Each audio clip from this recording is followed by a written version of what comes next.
Welcome to the video, my second one in 2 days. Aren't you lucky? Today I'm going to do a competition entry that was set by Richard McCOOK, and he calls it the quarter contest. Now Richard McCOOK, you should follow his channel. He does what all of us do on here. We share our favourite albums and make recommendations, but he also makes you think. So he poses periodically some very, very interesting questions. And on this occasion, he's running a competition around these questions. So this is what the challenge is. So let me get this right. 4 albums with eponymous titles, self-titled albums. I've made a note here. He says, briefly describe them. Okay. The longest title, the album you've got with the longest title. One with the shortest title.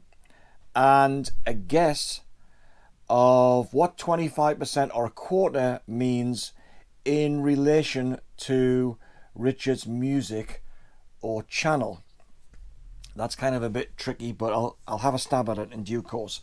So let's start with 4 eponymously titled albums. The first one is Peter Gabriel, 1977. One of my favourite albums, possibly my favourite Genesis solo project, but yeah, the great Peter Gabriel. Number 2 is Peter Gabriel.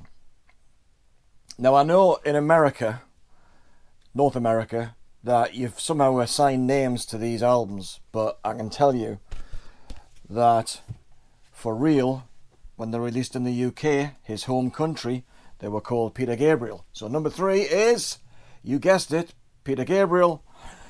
And number 4 is Peter Gabriel. Okay, that's enough of the fun. Right, that's all. Let's just say there's one Peter Gabriel one.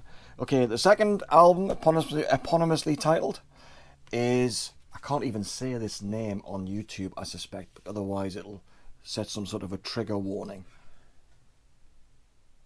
You know this album? Frankie Teardrop. Keep Your Dreams, which was the kind of the early version of Dream Baby Dream, which Bruce Springsteen did a magnificent version of about 9 or 10 years ago. But yeah, great album. Electronic duo, kind of punk sensibility, but yeah, great album. If you're into that sort of stuff, you'll know that album. Album number 3 is the first solo album by Steve Winwood.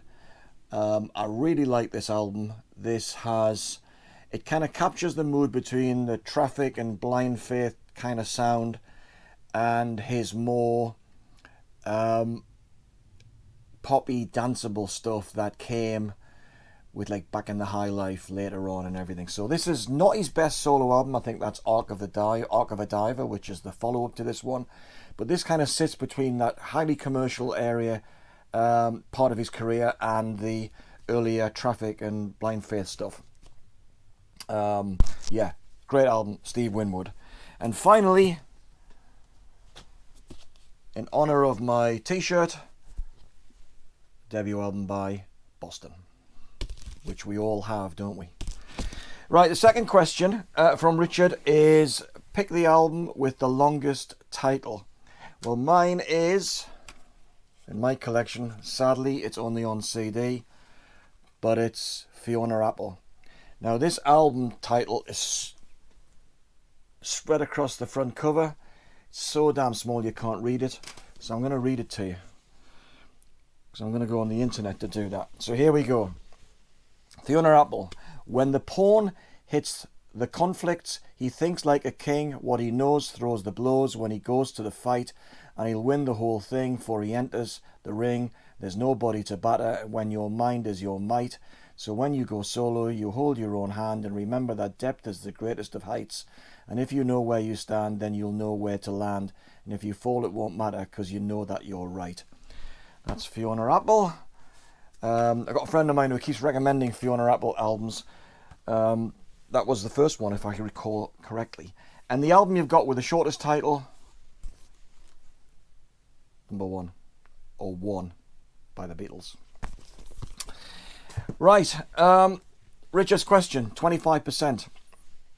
My guess, and it is purely a guess, is that Richard has estimated that he's made videos since he started his channel that cover approximately 25% of his music collection.